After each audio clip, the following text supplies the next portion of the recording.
Lieutenant Governor Dodd, can we talk to you for a minute? Sure. Did you sleep at all last night? I mean, how many times did you refresh the page looking at Well, looking at the updates? some other people refreshed the page, and I just trusted what they were saying. And I would have slept a lot better if my wife hadn't have kept me up all night. So, but yes, I did. I slept really good, and we knew it was going to be really close. And we either knew that it was going to wind up like it was, or we were going to be on just the opposite side of that. So I'm really pleased with the outcome. It's really what we expected, and you know, I'm excited and humbled to be a part of it. Have you talked to Broadway today? I have not spoken to him. Okay. I think even though it's cold, I think there's a couple of counties that are still out.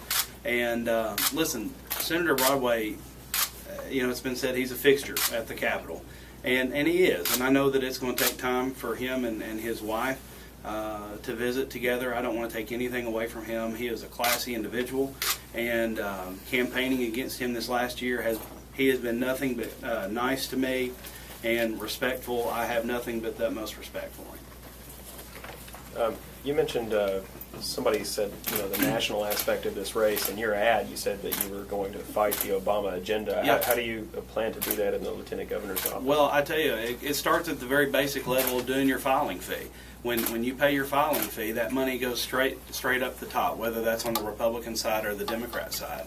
So I refuse to pay the Democrat filing fee, which goes to the nationalized Obama agenda.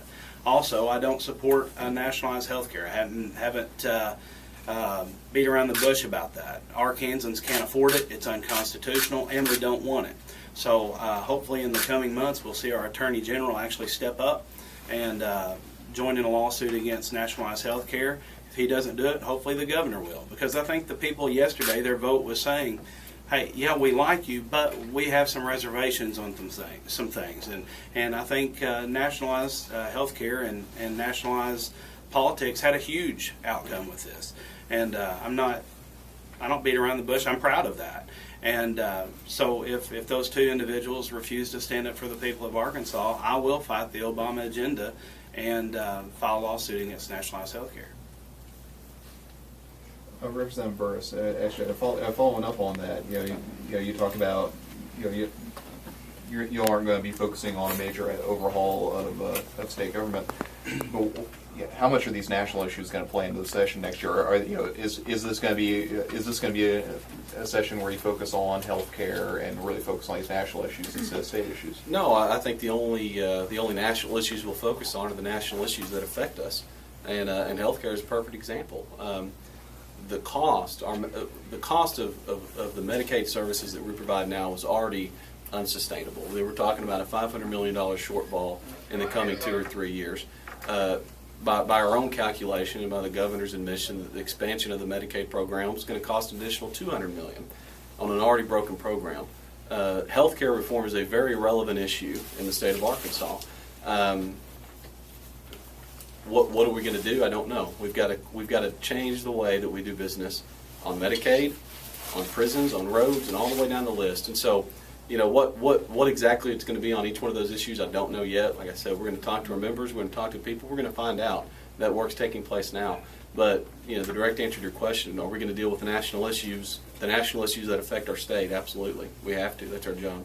Other than health care, what would be the other national issues? You know, there's always everything. I mean, it's not just a political season talking point when you talk about the reach of federal government. The total state budget, you know, you hear a lot about, you know, $4.5 billion state budget. Our actual budget, when you add it all out, and it changes a lot, so a round number is about $23 billion is actually what the state of Arkansas spends when you count in the federal money that's sent in. And every dollar we get, there's a string tied to it. So highway funding, for instance, that's another issue we're facing a major shortfall in. We've got to figure out how to fix our roads and how to maintain our system, but everything we do is tied to federal highway funding. Prisons is another example. There's a lot of issues on a national level where we're talking about prison reform. We need to take the good that we see from other states and maybe change the way that we do business here in Arkansas. We've got a prison population that's absolutely exploding, and again, it's unsustainable. They're predicting, I think, for it to be at 20,000 by the year 2015. What are we going to do? All those issues come into play. So you're not suggesting you're going to privatize prisons? No.